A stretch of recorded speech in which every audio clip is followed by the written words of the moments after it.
মুরব্বী, আপনি কোত্থেকে আসছেন? রামু থেকে। আপনি ব্যথা কতদিন ধরে আপনার? ব্যথা অনেকদিন ধরে, কিন্তু এখন বাড়ি গেছে রমজানের আগে থেকে। আচ্ছা, তো এখন আমরা আল্ট্রাসাউন্ড গাইডেড এই ফ্লুইডটি আমরা বের করে দিব। এখানে জয়েন্টে প্রচুর আমরা প্রচুর ফ্লুইড দেখতে পাচ্ছি, জয়েন্ট ডিফিউশন দেখতে পাচ্ছি। তা আমরা দর্শক এটা আল্ট্রাসাউন্ড গাইডেড টেকনিকে ফ্লুইডটা আমরা বের করে দিব। জয়েন্ট ডিফিউশনটা বের করে দিলেই আপনারা দেখতে পাচ্ছেন এই যে আপনার এই ফ্লুইডটা যদি আমরা বের করে দিই তাহলে ওনার জন্য কিছুটা রিলিফ হবে। দর্শক, আমরা এটা করি সবসময় আল্ট্রাসাউন্ড গাইডেড টেকনিকের মাধ্যমে, যাতে করে রোগীর সর্বোচ্চ কমফোর্ট হয় এবং আমরা গাইডটা দেখে দেখেই যেন আমরা ঠিক করতে পারি।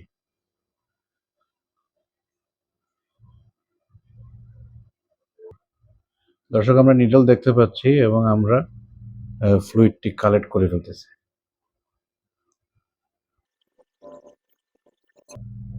দেখো,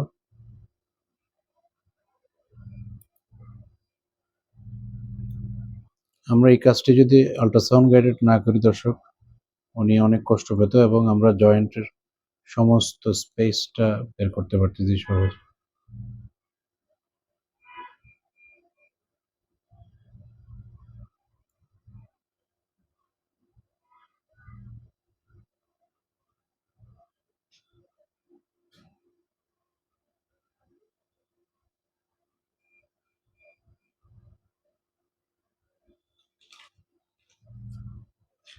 আর একটা নিডল দিছ?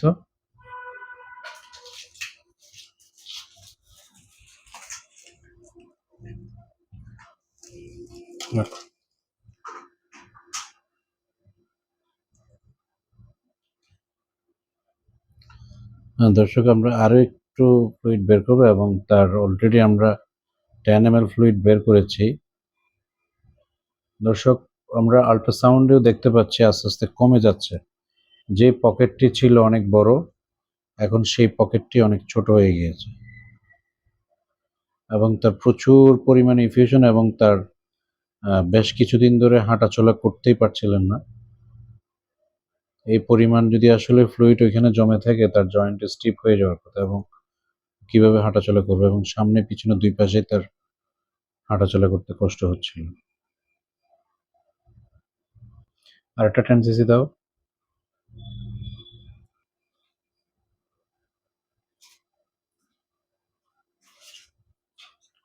এবং আমরা দেখতে পাচ্ছি তার ম্যাক্সিমাম ফ্লুইড অলরেডি আমরা বের করে নিয়েছি এবং আগের মতো